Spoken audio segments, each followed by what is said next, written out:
안녕하십니까. 내동 장로교의 이피로 목사입니다. 여러분 만나서 반갑습니다. 찬양받기에 합당하신 우리 아버지 하나님, 오늘 거룩하고 복된 주일 하나님 전에 나와 이렇게 예배드리게 하시니 참으로 감사를 드립니다. 아버지, 우리가 무엇이간디 더위 가운데도 우리의 몸과 마음과 영을 지켜주셔서 주님 전에 나오는 것이 우리의 삶의 최고의 우선이라는 걸 알게 하시고 아버지 앞에 나와 예배드리게 하시니 참으로 감사를 드립니다.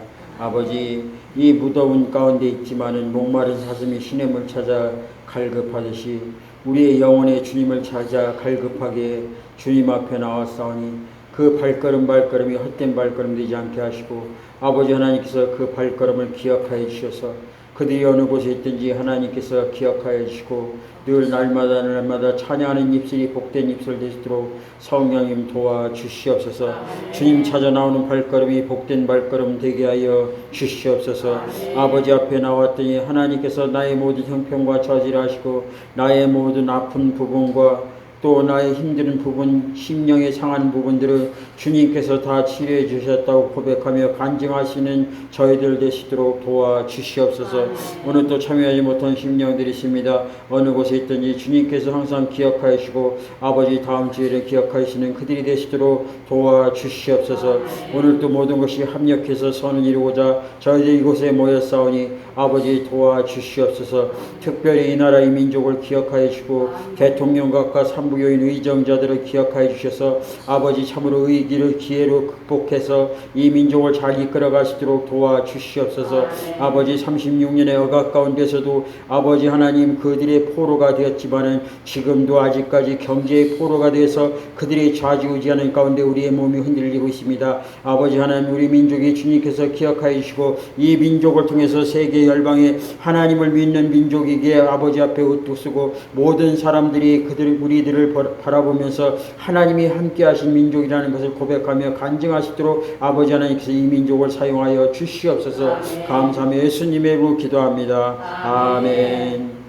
제가 개인적으로 두 가지를 불평불만을 않는 것이 있습니다. 그 불평불만 않는 이유는 그보다 더 힘든 시절을 보내왔기 때문에 늘 힘들 때 불평이 나올 때는 옛날을 생각하면서 그래 이런 때도 있었는데 그때에 비하면 참 좋지 그런 생각을 하게 됩니다. 두 번째 불평불명하지 않는 것은 저희 두 가지가 있는데 첫째 음식에 대해서 저는 별로 불평불만하지 않습니다. 나이는 어리지만 고등학교 때 좀 힘들어서 저 혼자 있다 보니까 이 끼니 밥 먹는 것을 굶듯이 이렇게 해왔기 때문에 먹는 것에 대해서 뭐든지 다 맛있고 감사하고 고맙습니다. 그때를 생각하면은 그때 소원이 하얀 쌀밥 좀 먹었으면 소원이었는데 그때에 비하면 너무너무 행복하죠. 더운 거는 그래도 힘들지만 잘 참습니다. 제가 그 신학교 다닐 때 처음에 이제 간증하고 그럴 때 저보고 주일날 설교를 한번 해달라고 이렇게 부탁을 해서 받았어요. 제가 찾아가는데 잊어먹지도 않아요. 청주 처음 제가 난생 처음 하는 교회 가서 설교하는데 청주에 가는데 그 교회 찾아가 보니까 4층인데 3층이 슬라브에다 4층에다가 거기다가 조립식으로 지은 교회더라고요. 그러니까 개척교회인데 교인 성도가 한 15분 정도 돼요. 근데 개척한 지 얼마 안 되셔가지고 그 안에 딱 가보니까 제가 11시 예배에서 넉넉히 이제 출발해서 거기 한 10시 좀 못 돼서 긴장도 되고 갔는데 가서 딱 보니까 교인들이 아직 안 오셨어요. 그래서 이제 거기서 한참 옥상에서 기다리다가 이제 교인들이 한 10시 반 좀 넘으니까 조금씩 오시는데 안에 들어가 문을 열어보니까 숨이 꽉 막히는데 보니까 에어컨도 없고 선풍기 딱 2대 있더라고요. 양쪽에 2대 있는데 거기 가서 설교를 하는데 선풍기 차마 저쪽으로 방향을 틀지 못해서 미안해가지고. 근데 제가 참 신학교 때 설교하는데 그때 복장이 뭐였냐면 양복이 없었어요.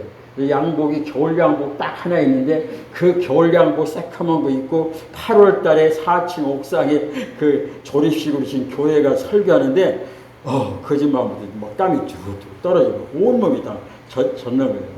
수건도 안 가지고 와가지고 처음이라 화장지 있는 그거를 이렇게 닦고 이렇게 붙어가지고 이렇게 해서 정말 잊어먹지 않아요. 진짜 힘들고 그래도 속이 너무 기뻤어요. 아, 내가 이 목사로서 처음 하나님 앞에 설교를 하는구나. 예, 그 마음이 너무나 행복해서 근데 여름만 8월달만 되면 그 교회가 생각이 나요. 그때에 비하면 좋은 것도 아니죠. 그래서 저희들 이렇게 행복합니다. 그때를 생각하면 두 가지 불평만 하지 않습니다. 다른 불같이 시들은 나의 영혼 주님이 약속한 성령 간절히 기다리네 가물어 메마른 땅에 아버지 하나님 날씨가 너무 덥지만은 그럼에도 불구하고 하나님 앞에 예배드리는 것이 우선이라는 것을 알기에 주님 앞에 나와 저희들 이렇게 머리 숙였습니다. 아버지 세상 살아가는데 여기저기에 서로가 서로를 헐뜯고 이해하지 못하고 서로의 논리가 옳다고 서로들 비방하고 힘들어하는 가운데 있습니다. 아버지 예수 믿는 사람들이 이 민족에 그렇게 많음에도 불구하고 서로가 믿음 안에서는 하나가 되고 형제 자매 안에서도 하나가 되는데 서로 이론이 다르다고 해서 여야가 나눠지고 또 대통령을 헐뜯고 이 민족의 신이 어려운 가운데 있습니다. 하나가 되기 위하여 하나님께서 외부의 억압을 통해서 외부의 경제적인 압력을 통해서 우리 민족이 3.1운동과 또 일제 30년의 해방을 기념하면서 서로의 마음을 다져보기도 하고 또 이번 계기를 통해서 믿음으로 하나가 될 수 있도록 주님께서 도와주시옵소서. 이 민족이 하나가 되기 위해서는 혈연으로도 학연으로도 지연으로도 그 어떤 것도 하나가 될 수 없습니다. 오직 우리들은 하나님의 한 자녀로서 예수 그리스도를 나의 구주로 고백하는 하나님의 자녀 믿음 안에 형제 자매라는 믿음의 공동체 안에서 하나가 될 수 있사오니 주여 먼저 믿는 저희들이 믿음으로 하나가 될 수 있도록 어느 곳에 있든지 소금과 빛의 역할을 감당할 수 있는 저희들 되시도록 도와주시옵소서. 오늘도 무더운 날씨 가운데 주님 앞에 찾아온 발걸음이다. 아버지 하나님 그 발걸음이 복된 발걸음 되게 하시고 그들이 어느 곳에 있든지 아버지 하나님께서 복의 복을 다하여 주시고 입술을 열 때마다 하나님께서 들으시고 응답하여 주시옵소서. 무엇보다도 영육간에 피곤치 않게 건강 붙들어 주시옵소서. 감사하며 예수님의 이름으로 기도합니다. 아멘. 예수께서 12 제자에게 이렇게 당부하시고 나서 계속해서 여러 동네에서 가르치고 전도하셨다. 지난주에 마태복음 10장에 보면은 예수님께서 제자들을 이렇게 파송하는 그런 내용이 나옵니다. 이미 예수님께서 그 제자들을 데리고 다니면서 손수 가르쳐 주셨어요. 병든 자에게 손을 얹은즉 치유가 되고 심령이 상한 자에게 기도한즉 의로를 받고 또 가난한 자에게는 비록 부유함이 없어더라도 마음의 평안과 기쁨을 얻을 수 있는 그런 예수님이 이 땅에 오신 그 사역을 그 제자들에게 가르쳐줬고 제자들은 그대로 보았습니다. 그리고 그들에게 성령의 능력을 허락하여 주셔서 너희들도 가서 내가 이렇게 했던 것처럼 너희들도 이렇게 가서 해라, 그런 말씀을 주셨습니다. 요즘 TV에 이렇게 보면은 다큐, 자연인 다큐인데 뭐 사자의 생태에 대해서 이야기하고 뭐 동물의 왕국 같이 이렇게 시리즈로 쭉 나오는데 그것을 보면서 저는 참 이 동물의 세계도 질서가 있고 이 아래 위가 있고 또 하나님의 섭리 가운데 움직이는구나 하는 것을 이렇게 보게 됩니다. 그 엄마가 새끼를 낳으면은 그 새끼에게 한 가지 한 가지 이렇게 가르쳐 주죠. 사냥하는 방법, 또 그것을 먹는 방법, 또 이웃의 적과 어떻게 대처하는 방법. 그래서 어느 정도 가르쳐 주면은 그 어림에도 불구하고 혼자 이렇게 홀로서게끔 이렇게 내보냅니다. 그럼 때로는 가서 실수하기도 하고 또 제일 약한 그런 토끼 하나도 못 잡아서 절절절 매다가 나중에 배고프니까 그 호랑이나 사자도 그것을 잡는 방법, 나중에는 그보다 더 큰 동물도 잡는 것을 이렇게 배우는 것처럼 우리 또한 예수님이 이렇게 말씀을 10장을 보면서 또 지금까지 1장부터 쭉 생애를 이렇게 보면서 예수님이 이 땅에 오신 목적과 또 예수님이 성령이 충만하고 그 충만함을 받아서 많은 병자들 고치는 것을 보았습니다. 제자들뿐만 아니라 우리도 말씀으로 같이 보았다는 거죠. 아, 성령으로 잉태되고 성령으로 마귀 사단을 다 쫓아내고 말씀으로 치유하고 결국 우리에게 할 수 있는 것은 우리의 어떤 그 끼와 달란트가 아니라 그저 예수님의 말씀만 믿고 그대로 행하면은 치유가 나타난다는 것을 우리는 예수님을 통해서 배웠다는 거죠. 그래서 예수님께서 12 제자에게 이렇게 당부하시고 나서 계속해서 여러 동네 가르치고 전도했다. 그럼에도 불구하고 예수님이 또 한 발 앞서서 가서 또 가르치고 전도하고 또 그리고 병 고치고 제자들이 뒤에 떠나가면서 그것을 지켜보고 이렇게 하면 되겠구나 저렇게 하면 되겠구나를 이제 배우는 거죠. 그러면서 한편은 이제 2절 3절에 보면은 한편 요한은 감옥에 갇혀 있었다. 요한이 누구예요? 그 예수님보다 6개월 먼저 태어나가지고 예수님을 세례 주셨던 분, 요단강에 세례 주셨던 분. 그러니까 이 사람은 이 사명이 뭐냐면 예수님 오실 때까지 예수님이 앞으로 장차 이 땅에 오신다. 메시아가 이 나라에 오신다. 그것을 선포해주고 그러니 예수님 오실 때가 가까웠으니까 너희는 회개하라. 그러니까 예수님 오신 길을 닦아놓는 사람이에요. 그래서 길을 다 닦아놓으면은 그 세례 요한은 죽는 게 사명입니다. 예수님은 길 닦아놓은 뒤를 가시면서 복음 전하고 나머지 33세에 십자가에 돌아가신 것, 우리가 위해서 십자가에 돌아가신 것이 사명이고 저와 여러분도 사명이 있습니다. 우리는 정확한 사명이 어떤지 모르지만 분명한 것은 우리 입술을 통해서 예수를 전하는 거죠. 그래서 예수가 사명 감당하는데 예수님의 길을 닦다가 어떻게 돼? 감옥에 갇혔다는 거죠. 요한이. 그는 예수께서 하고 계신 일을 전해 듣고는 자기 제자들에게 보내 물었다. 우리가 기다려온 분이 선생님입니까? 아니면 아직도 기다려야 합니까? 그 세례 요한이 세례를 주다가 결국에는 나중에 그 헤로드 왕의 그 딸을 통해서 이 세례 요한이 목이 잘리는 그런 운명에 처하게 되는데 그 전에 세례 요한이 감옥에 갇히게 되었습니다. 왜 감옥에 갇히게 되었는가 하면은 세례 요한이 바른 말을 잘하거든요. 그 헤로드 왕이 지나가고 이 왕비가 지나갈 때 저기 저 첩이라고 이야기하고 다른 자기 형부, 그러니까 이제 언니 되는 그 동생, 그것을 결혼한 이런 이 불륜 관계에서 그런 자식을 낳고 그러면서 그것을 보면서 단호하게 저주받을 것들아, 독사의 자식들아, 그렇게 하다 보니까 결국 마음에 들지 않았어요. 마음에 들지 않았는데 헤로드 왕은 죽이고도 싶었지만은 그러나 차마 후환이 두려워서 그럴 수가 없었는데 헤로드 왕 딸이 딸의 아버지 생일날 춤을 춥니다. 막 춤을 추다가 너무 춤을 잘 추니까 아버지 네 소원이 뭐냐? 그러면 네 소원이 무엇이든지 다 들어주겠다. 그러니까 춤을 딱 추고 나서 뭐라 하면 이 쟁반을 갖다 주면서 이 쟁반에다가 세례 요한의 목을 잘라다가 여기다 올려달라고.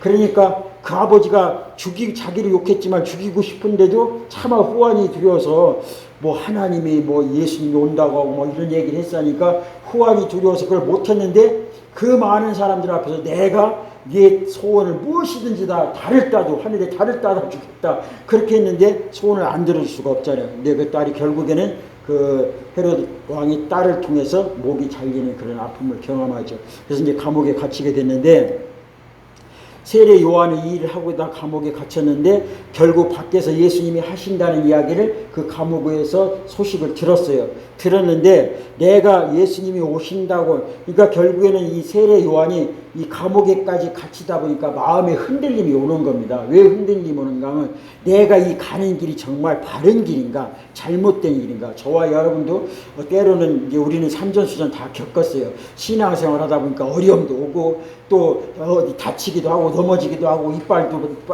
뽑기도 하고 뭐 별의별 남들 하는 일 다 합니다. 그러다 보니까 우리는 처음에 만약에 초신자 같은 경우는 내가 전에 부처님을 섬기다가 이 종교를 바꿔서 예수를 믿어서 내 집안에 이런 일이 자꾸 생기는가 그렇게 불안하고 초조할 수도 있어요. 그렇지만 우리는 저와 여러분은 삼천수님이 다 겪어가지고 예수 믿는 사람도 하늘에서 우박 맞을 수도 있고 비 올 수도 있구나. 그러나 그 속에서 참고 인내하면서 주님이 다 도와주실 겁니다 하는 긍정적인 믿음을 가질 수 있다는 게 우리 신앙이지, 우리가 하늘에서 떨어지는 새똥을 피할 수는 없어요. 맞으면 맞습니다. 그렇지만은 그것을 갖다가 에이 재수 더럽게 없네고 막 머리 다 젖뜯을 수는 없죠. 아이 머리 감으면 되지. 이러면 이것이 바로 신앙인의 모습이라는 거죠. 그러다 보면 이제 우리가 신앙생활 때 정말 힘들 때는 정말 내가 이 길이 맞나 하고 의심스러울 때도 있다는 거예요. 세례 요한 그렇게 단호하게 예수님을 전했으고 메시아가 곧 오신다고 전했음에도 불구하고 감옥에 있다 보니까 사단 마귀가 야 네가 전하는 거 다 거짓말이야 잘못된 거야. 너 이렇게 이 예수님 전했으면 하나님이 네 믿음을 보고 이 감옥에 너 이렇게 있게 하겠냐? 아무래도 뭔가 잘못됐다. 너 이거 억울하게 죽는다. 그 지금이라도 나가지고 예수가 가짜라고 거짓말을 하면 더 살 수 있는데 이런 유혹도 있을 거란 말이에요. 그럼에도 불구하고 마음이 흔들리지만 최종적으로 자기 세례 요한의 제자들한테 물어봤습니다. 야, 밖에 예수님이 이런 행동을 하시고 이런 일을 기적을 조금 하는다는데 과연 그분이 내가 기다리던 예수님 메시아 맞냐? 그것만 좀 알아봐 달라. 그렇게 이제 얘기를 하는 거죠. 그랬더니 그 말을 갖다 예수님께 전했습니다. 그러니까 예수님께서 그 말을 들으시고 4절 6절 예수께서 그들에게 말씀하셨다. 세례 요한이 보낸 제자들한테요. 가서 지금 벌어지고 있는 일을 요한에게 말하여라. 눈먼 사람이 보고 저는 사람이 걷고 나병 환자가 깨끗해지고 기먹은 사람이 듣고 죽은 사람이 살아나며 이 땅에 불쌍한 사람들이 하나님께서 자기의 편임을 깨닫는다. 이것이 너희가 기대하던 것이냐? 그렇다면 너희야말로 가장 복된 사람인 줄 알아라. 이제 이 말을 해주는 거예요. 그러니까 세례 요한이 내가 지금까지 모시고 전했던 예수님이 당신 바로 맞냐? 그러니까 예수님 그 얘기 듣고 내가 바로 예수다 그렇게 직접 얘기하지 않고 너희들이 지금까지 본 일을 그대로 이야기해주라. 내가 이 귀신 들리는 짓 쫓아내고 말 못하는 자를 말하게 하고 심령이 가난한 자를 마음에 평안을 주고 또 그렇게 함으로써 이들이 어떻게 되는가?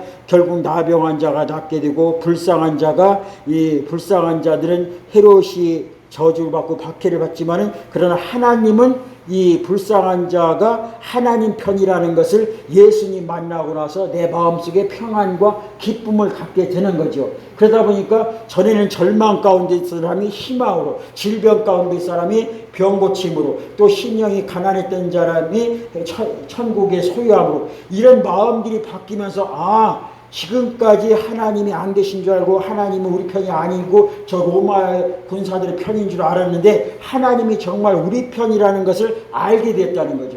그런 이야기를 그대로 전해줘라. 예. 그래서 이것을 믿는 너희들은 정말 이렇게 복이 있다. 그런 이야기를 해줍니다. 그래서 이제 7절에 10절 요한의 제자들이 보고 떠나자 보고하라. 이제 예수님께서 그대로 이야기하신 것을 또 자기네들이 본 것을 이제 보고하러 떠났습니다. 예수께서 무리에게 요한에 대해 말씀하셨다. 그들이 보러 광야에 나갈 때는 너희는 무엇을 기대했더냐? 주말에 실어 나온 사람이더냐? 아닐 것이다. 그럼 무엇이냐? 멋진 양복을 차려입은 이 교주더냐? 광야에서는 어림없다. 그럼 이 무엇이냐? 예언자냐? 맞다. 예언자다. 너희 평생의 최고의 예언자일 것이다. 그는 예언자가 말라기가 내가 내 예언자를 앞서 보내어 내 길을 평탄하게 만들 것이라고 말한 그 예언자다. 아멘. 결국 세례 요한은 이 예수님 오시기 전에 예언자로 오셨다는 겁니다. 결국은 뭐냐면 세례 요한은 예수님이 오시는 길을 닦아놓고 예수님이 곧 오실 거니까 너희들이 하루빨리 주님 앞에 나와 회개하고 고백하라. 그리고 천국을 소유하라. 그렇게 이제 세례 요한이 복음을 전했었죠. 그러면 세례 요한을 따라갔던 그 제자들이 바랐던 게 뭐냐 이게요. 우리가 예수를 믿고 나서 우리가 마음속에 나 예수 믿고자 하는 그 우리 목적이 뭔가? 나는 전에는 악의 자녀였고 죄인이었지만은 나는 이제 하나님의 자녀가 구원받아서 하나님이 백성이 되고자 하는 것이 우리가 예수를 믿는 목적입니다. 근데 우리가 예수를 믿는 목적이 잘못되면 안 돼요. 우리의 죄가 몸이 아파서 병 고치기 위해서 예수를 믿었다. 그러면은 물론 목적이 될 수 있지만 그것은 목적이 아니라 목표입니다. 왜? 이 예수 하나님 나라 백성이 되는 것이 우리의 목적이 궁극적인 목적인데 단지 하나님 나라와 예수님이 하나님에서 보내신 하나님의 아들이라는 것을 우리가 믿을 수가 없잖아요.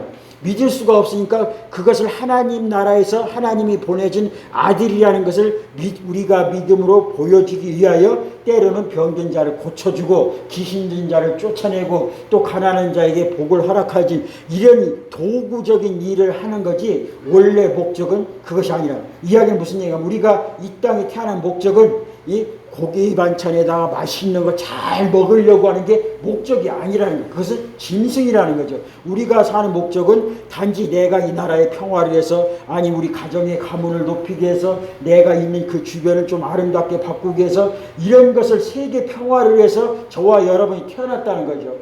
작게는 우리 가정을 회복시키기 위해서 태어난 거지, 내가 맛있는 거 맨날 먹으려고 입으려고 그렇게 태어난 거 아니에요. 단지 이 가정을 이끌어 나가기 위해서, 이 민족을 이끌어 나가기 위해서 우리 육신적으로 먹을 게 필요하고, 추우니까 옷이 필요하고, 부끄러우니까 옷을 입는 거지 그것 때문에 태어난 것은 아니라는 거죠. 마찬가지로 예수님이 이 땅에 오신 목적이 있는 것처럼 세례 요한을 믿고 따른 사람들도 목적이 있는데, 그 목적이 뭐냐? 바로 내가 이 양복이나 입고서 교주가 되려고 하는 것인가? 그렇지 않다는 거예요. 주일날 이 성경 가방 메고 성경 가방 들고서 나 교회 나간다, 다른 사람들이 과시하게 해서 그런 게 나오는 것이 아니라는 거죠. 오늘 나온 목적은 내가 하나님의 자녀로서 구원받고 하나님 천국, 하나님 나라를 내 백성으로, 내 하나님 나라, 내 나라로 소유하기에 온 것이 바로 저와 여러분의 목적이라는 겁니다. 그래서 저와 여러분들이 세례 요한을 쫓고 예수님을 쫓는 목적은 하나님 나라에서 쫓는 거지, 내가 잘 먹고 잘 입고 잘 살고 교주가 되기 위해서 그렇게 쫓는 건 아니에요. 교주는 왜 여기다 교주로 표현했는가 하면,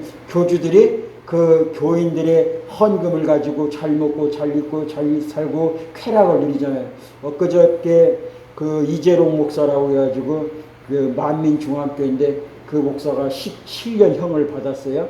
예, 뭐 폭행이고 뭐 이런 거 여러 가지에서 17년을 받았는데, 교회 목사라면은 목사가 어떻게, 예? 다른 것도 아니고 성추행과 그것도 아주 잔인한데, 어떤 방법인가 하면, 이재롱 목사가 신앙생활 처음에 목사가 됐을 때, 신앙생활할 때 그 교회에 들어왔던 어린 아이들부터 북한 마냥 세뇌교육을 시킨 거예요. 너는 목사 말은 하나님 말씀이기 때문에 하나님 말씀처럼 잘 들어야 된다. 그래서 너는 내 말에 100% 순종을 해야 된다. 이제 그런 이야기를 어려서부터 한 거죠. 그러니까 이분들은 어려서부터 그렇게 하고 처녀가 돼도, 그렇게 어른이 되어서도, 결혼을 했음에도 불구하고 늘 목사 말이라면 하나님 말씀을 생각하고 거역을 못하는 거죠. 영분별이 필요하죠. 제가 아무리 목사라도 제가 여러분들한테 어떤 말을 시킬지라도 여러분들이 저건 목사가 할 일이 아니고 성경에 다름직한 일이 아니다면 노하고 거절을 해야죠. 무조건 목사라 해서 하는 것이, 부모도 마찬가지. 너희들이 주 안에서 순종하라고 그랬잖아요. 뭐든지 주 안에서 바른 길을 가르칠 때 순종하는 거지, 이것은 모든 것이 성경이 볼 때 어긋나는 것을 순종하는 것은 아니라는 거죠. 결국 이런 세상의 교주가 되기 위해서 우리가 예수 믿은 것은 아니라는 겁니다.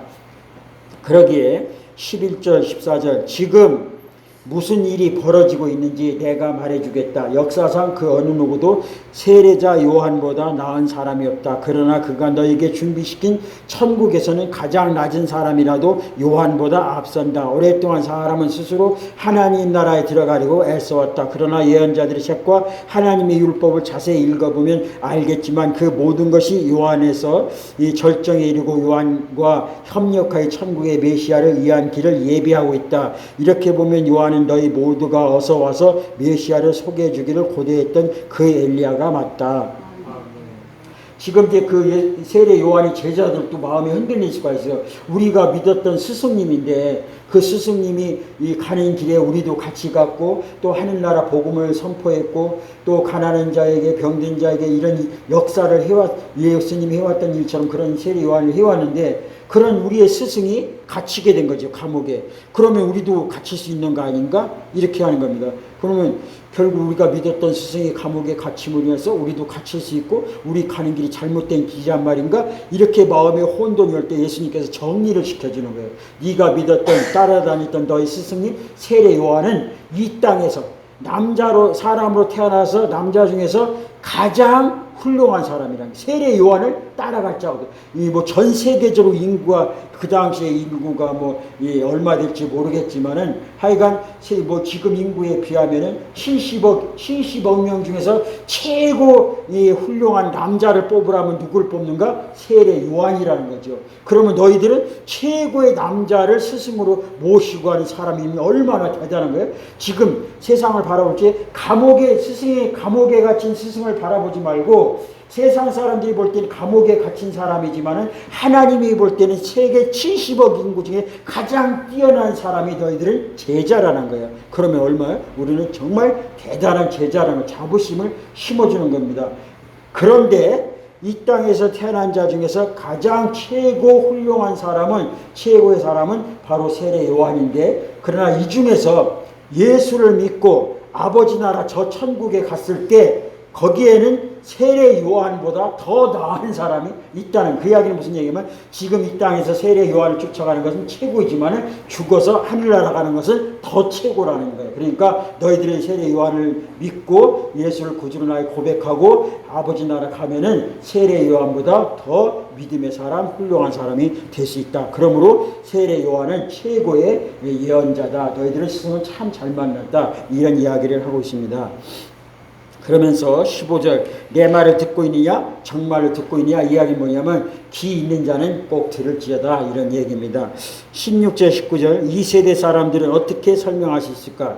그러면서 이 시대에 흐르고 있는, 우리가 살고 있는 이 시대 사람들을 어떻게 설명하면 좋을까 하면서 우리는 더 놀고 이야기하고 싶은데 엄마 아빠는 늘 피곤하다고 바쁘다고 해요 하고 불평을 늘어놓는 아이와 같다. 요한이 와서 금식하니 사람들이 그가 미쳤다고 했다. 내가 와서 시커 먹으니 사람들이 내가 술고래라며. 그 가나 혼인잔치에 가서 예수님이 술 한잔 하셨죠. 그래 하시니까 사람들이 그거 보면서 하나님의 아들이라고 하면서 술고래라고 이렇게 했더니, 또 인간 쓰레기들의 친구라고 했다. 예수님은 그렇게 비하했다는 거예요. 본래 여론조사는 믿을 만한 것이 못되지 않더냐. 음식 맛은 먹어봐야 안다. 자연스레 은혜의 리듬을 배워라. 결국 이거 뭐야? 세상 사람들은 내가 잔치집에서 신나서 피리를 불고 있어도 사람들은 그것을 쳐다보지 않는다는 거예요. 또 초상집에 가서 아이고 애곡을 해도 사람들은 거기에 대해서 동요되지 않는다는 거예요. 지금 우리가 이런 시대에 살고 있다는 거죠. 그 이야기는 무슨 얘기냐면 옆에 마음 아프고 힘들어하는 그런 사람이 있어도 쳐다보지 않는다는 거예요. 옆에 죽어가는 사람이 있어도 거기에 신경 쓰지 않는다는 거예요. 저와 여러분은 이웃에 대해서 너무 무관심한 세상을 우리가 살아갔다. 왜? 나 먹고 살기도 힘들다고 해서 이웃의 아픔과 슬픔을 전혀 신경 쓰지 못하고, 먼저 믿는 우리 크리스찬들이 이웃을 내 몸같이 사랑하라 했거든요. 그래서 로마서 12장 12절에 보면은 15절에 보면 즐거워하는 자들과 같이 즐거워하고 슬퍼하는 자들과 같이 슬퍼하라. 왜? 결국 우리가 이렇게 해야 하는 것은 우리 모두가 믿음 안에 한 형제 자매 서로 더불어 화목하게 살아갈 이유가 있기 때문이라는 거죠. 결국 저와 여러분들은 예수 믿는 사람들이 이 땅에 보내지고 제자로 보내진 것은 결국 이 땅에 어떤 세상이냐? 우리 이웃의 즐거워하더라도 같이 즐거워하지 않고 슬퍼하고 애곡하더라도 같이 신경 쓰고 관심을 갖지 않는 이런 세상에 살고 있으니 우리가 가서 즐거워하는 자와 같이 즐거워하고 슬퍼하는 자와 같이 슬퍼할 수 있는 그런 믿음으로 화목한 이 사람으로 서로 이웃을 섬기라는 겁니다. 그러면서 20절 그 외에 예수께서 자신이 가장 열심히 일하셨으나 사람들의 반응이 가장 적었던 여러 도시들을 호되게 책망하셨다. 그곳 사람들이 무관심하게 제 갈 길로 가버렸던 것이다. 그러면서 21-24 고라시나 너에게 화가 있을 것이다. 벳세다에 너희가 화가 있을 것이다. 두로와 시돈에 너희가 본 엄청난 기적을 절반만 보았어도 당장 무릎을 꿇었을 것이다. 심판날에 그들은 너희에 비하면 가벼운 벌로 끝날 것이다. 가버나움아 네가 잔뜩 점자는 뺀다면 결국은 지옥에 떨어질 것이다. 소돔 사람들도 너희가 기회가 있었다면 그 도시가 지금까지 남아 있었을 거다. 심판날에는 그들은 너희에게 비하면 가벼운 별로 끝날 것이다. 결국 이야기가 무슨 얘기인가 하면은 보면은 여기서 뭐 이제 이 고라시나 너가 화가 있을 거다, 베세다야 너가 화가 있을 거다. 이제 고라신과 베세다는 어느 지역이냐면 우리 지역은 편안하게 설명을 드릴게요. 예수님이 사역하시는 그 동네에서 한 5리 정도 떨어지는데, 우리가 지금 여기서 이 교회가 있다면은 이 교회에서 저기 한 뭐 시장 쪽에 있는 그 사람들이 화가 있다는 거예요. 왜 이 화가 있는가? 거기에 열심히 이렇게 복음을 이렇게 전했는데, 다른 때에 비해서 예수님께 신경을 좀 많이 써서 그쪽에 복음을 전했어요. 근데 그 사람들이 복음을 받아들이지 않는다는 거죠. 우리나라 민족은 지금 곳곳 사방팔방에 교회들이 많이 세워졌잖아요. 그래서 예수가 별로 중요한지, 교회가 많이 있음에도 불구하고 교회에 나오는 그 믿음의 사람들이 점점점 멀어져 가고 있다는 거죠. 대한민국의 교회와 또 예수를 믿는 사람들이 대한민국에 그 쏟아붓는 그 믿음의 열정과 복음의 그 열정들은 어마어마합니다. 어마어마하게 쏟아붓음에도 불구하고 여전히 예수 믿는 사람들을 타박하고 시기하고 질투하고 핍박한다는 거예요. 그 힘에 10분의 1을 갖다가 필리핀 저 오지 지역에 갖다가 쏟아부으면은 거기는 어떻게 해요? 다 구원받았다는 거예요. 이해가 가시죠? 그만큼 배부른 사람에게는 소고기를 줘도 안 먹는다. 배고픈 사람에게는 소고기 그만두고 돼지고기 껍데기만 줘도 너무 감지덕지해서 먹는다. 예수님 좀 화가 난 거예요. 너네들 화 있을지언정 이런 얘기들은 너희들이 그렇게 쏟아부었음에도 불구하고 왜 나를 믿지 못하는 거야? 왜 아버지 나라를 소망하지 못하고, 왜 잔치를 하고, 왜 애국을 해도 왜 쳐다보지 않고 무관심하느냐? 차라리 내가 너희들이 부은 거에 10분의 1을 여기다 쏟아붓더라면 이 사람들 다 모두가 다 구원받았을 것이다. 예수님이 그렇게 말씀하시는 겁니다. 그러면서 27절 예수께서 다시 사람들에게 말씀하시되 이번에는 부드럽게, 아까는 좀 세게 얘기했어요. 좀 세게 했는데 이번에는 부드럽게 말씀하셨다. 아버지께서 이 모든 것을 내게 행하고 말하라고 맡겨주셨다. 하나님께서, 내가 이야기하는 것은 우리 하나님 아버지께서 나를 통해서 말씀하시라고 얘기하셨다는 거, 내가 하고 싶은 것이 아니라 하나님의 마음과 심정을 전하는 겁니다. 이것은 아버지와 아들이 서로를 잘 아는 친밀한 관계에서 비롯된 부자간의 독특한 일이다. 아무도 아버지가 아는 것처럼 아들을 아는 이가 없고, 아들을 아는 것처럼 아버지를 아는 이 없다. 하지만 나는 이것을 나 혼자만 누릴 생각이 없다. 누구든지 들을 마음만 있으면 나는 차근차근 가르쳐줄 준비가 되어 있다. 예수님이 가끔가다 말을 좀 아리송하게 할 때가 있어요. 아버지가 여기 보면 아버지가 나한테 이 아버지 마음을 전하라고 했는데, 내가 그래서 아버지 마음을 너희들에게 전하는데 아무도 아버지가 아버지를 아는 것처럼 아들을 아는 이가 없고, 아들을 아는 것처럼 아버지를 아는 이도 없다. 이게 도대체 무슨 얘기예요? 아버지가 아들을 아는 것처럼 아는 것도 없고, 아들이 아버지를 아는 것처럼 아는 자도 없다. 이게 무슨 얘기냐면 이렇게 설명해 드릴게요. 이거는 바로 이런 겁니다. 우리나라 유명한 그 속담이라고 전해지는 이야기가 있죠. 그 아버지가 집신을 만들고 아들도 집신을 만드는데, 그 아버지가 만든 집신은 잘 팔리고 아들이 만드는 집신은 안 팔렸어요. 그래서 아들이 아버지한테, 아버지 집신 좀 어떻게 만드는지 가르쳐 주세요. 나도 부자가 되고 싶습니다.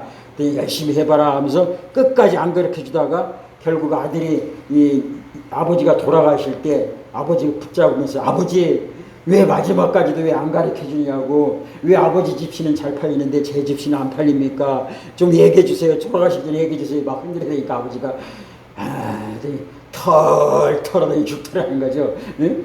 그 자기만이 알고 있는 그 비밀을 결국 아버지한테 알려주지 않아서 우리나라 뭐 백자라든지 뭐 이조백자, 천자백자 그런 것을 오늘날까지 이루지 못한다는 게 그런 우화 속에서 이야기를 이렇게 하고 있는데, 근데 오늘은 뭐 생생정 보통 이렇게 보면은 어느 식당에 가서 이 집만에 비법이 있다고 하면서 비법 알려주실 거죠. 뭐 옛날에는 이거 마지막 비밀은 뭐 딸도 안 가르쳐주고 며느리도 안 가르쳐준다고 그런 짓도 있었는데 생생정보통은 꼭 가르쳐줘요. 요게 비법이라면서 그렇게 가르쳐줍니다. 그러면 그 비법을 그 딸이 배워가지고 그래서 어머니가 하는 그 식당을 딸이 물려받아도 딸이 그 식당을 운영해도 똑같죠. 예, 똑같아서 결국 음식 맛이 어머니가 하나 딸이 하나 똑같다는 이 얘기가 그 얘기입니다. 내가 어머님 이제 아버지인데 아버지하고 이제 딸하고 식당을 했다고 아버지하고 아들하고 이야기를 하면 아버지가 아는 식당 비법을 자식이 안다는 거죠. 자식이 아는 비법을 아버지가 안다는 거예요. 서로 이렇게 알고 있어요. 그 알고 있는 이야기가 무슨 얘기냐면 천국 얘기예요. 이 천국 있다는 거. 예수를 믿으면 천국 간다는 이 천국. 그 얘기를 아버지가 아들에게 알려줘서 알고 아들도 아버지가 알려줘서 그 얘기를 서로 이렇게 안다는 거예요. 근데 예수님이 뭐냐면 아버지가 아는 이야기, 내가 아는 이야기 아무도 모른다는 거예요. 내가 아는 아버지가 아는 얘기 아버지만 알지 아무도 모른다. 그러나 이제는 내가 그 아버지한테 들은 이야기를 너희들에게 가르쳐 주겠다. 예, 이해가시죠? 예. 그 비법을, 천국 가는 비법을 너희들에게 이제 가르쳐 주겠다. 그 당시는 이걸 비밀로 해왔는데, 그래서 사람들이 천국 가는 비결을 알려고 성경책을 보고 예언자를 들어보고 별의별 공부를 다 해도 몰랐는데 이제는 내가 가르쳐 주겠다. 그 얘기입니다. 그러면 다시 한번 제가 읽어드릴게요. 만나보세요.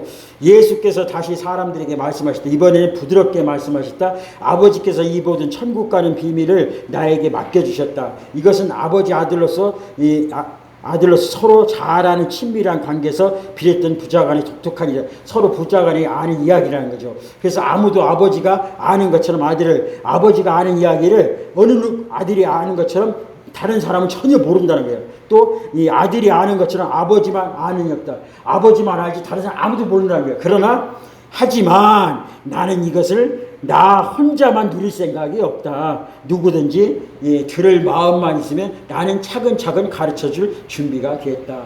그 이야기는 예수님 천국 가려면 어떻게 가야 됩니까? 그러면 내가 차근차근 이렇게 가르쳐 주겠다는 그런 이야기입니다. 28절 30절 너희는 피곤하고 지쳐있느냐? 종교 생활하는데 탈진되었느냐? 나에게 오너라. 나와 함께 길을 나서면 너의 삶이 회복될 것이다. 내가 너에게 절대로 쉬는 법을 가르쳐 주겠다. 제대로 쉬는 법을 가르쳐 주겠다. 나와 함께 걷고 나와 함께 일하여라. 내가 이렇게 어떻게 하는지 잘 보아라. 자연스러운 은혜의 리듬을 배워라. 나는 너에게 무겁거나 맞지 않는 짐을 짊어지지 않는다. 나와 함께 있으면 자유롭고 가볍게 사는 법을 배울 것이다. 그러니까 이제 예수님께서 제자들에게 이렇게 이야기합니다. 또 많은 사람들에게 이야기하기를 하늘나라 천국 가는 것은 비밀에 붙여져 있고 아버지만 안다. 근데 그 아버지만 아는 이야기를 나에게 가르쳐줬다. 그래서 그 이야기는 나만 알고 아버지만 아는데 세상 어느 누구도 모르는데 세상 사람들이 그거를 알려고 성경책을 보고 율법책을 보고 예언자 얘기를 다 듣고 하지만은 그럼에도 불구하고 너희들이 몰라서 힘들어하지 않느냐. 그러나 내가 그것을 너희들에게 차근차근 가르쳐 주겠다. 그러면서 지금부터 내가 가는 길을 같이 가고 내가 하는 것을 같이 하고 먹는 것을 같이 먹고 결국은 동고동락 같이 동고동락 하면은 내가 너희들의 어깨 세상 살아가는데 너희들이 어깨 얼마나 무겁냐 그 무거운 짐들을 다 나에게 맡기라. 그리고서 나만 절절절절 따라가면은 내가 너희 수고한 무거운 짐을 다 맡기면 내가 너희들을 행복하게 해주겠다. 결론적으로 예수님이 그런 말씀입니다. 결국 이 얘기는 무슨 얘기인가? 나의 가는 길이 지금 저와 여러분이 가는 길이 어떻게 보면 세례 요한이 가는 길일 수도 있어요. 그래서 세례 요한이 예수님을 전하는 게 하나님이 기뻐하시는 길이고 내가 살아가는 목적이라는 것을 알고 그 길을 꾸준히 비가 오나 눈이나 그 길을 갔는데 원치 않게 감옥에 갇히게 됐습니다. 저와 여러분들 예수 믿는 길이 최고의 길이라는 걸 알고 이 길을 묵묵히 달려왔는데 때로는 더 힘들 수도 있고 때로는 어려울 수도 있고 어느 때는 정말 기도를 안 들어주는 것 같기도 하고 어느 때는 정말 예수님이 계신가 하나님이 살아계신가 내 안에 반신반의하고 의문이 생길 때도 있어요. 그러나 내가 예수님만이 오직 하나님이 아는 그 천국의 비밀의 키를 가지고 있는 그 분을 그분한테 모든 것을 맡기고 그분만 따라가면 어느새 내 어깨가 가벼움을 느끼게 됩니다. 돌아보니 예수님께서 내 모든 짐을 짊어지고 오시더라는 거죠. 수고하고 무거운 짐진 자들아 다 내게로 오라. 내가 너희를 쉬게 하리라. 기도하겠습니다.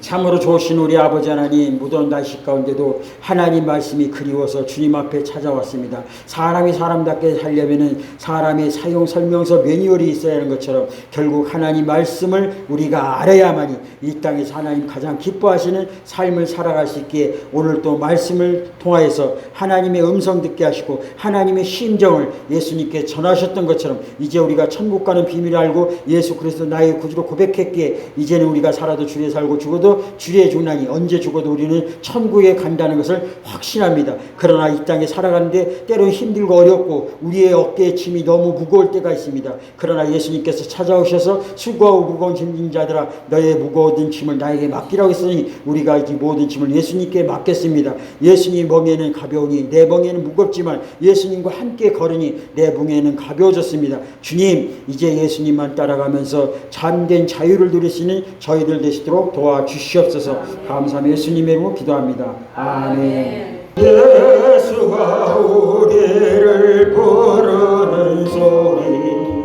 금성 부드러워 문 앞에 나와서 사면을 보며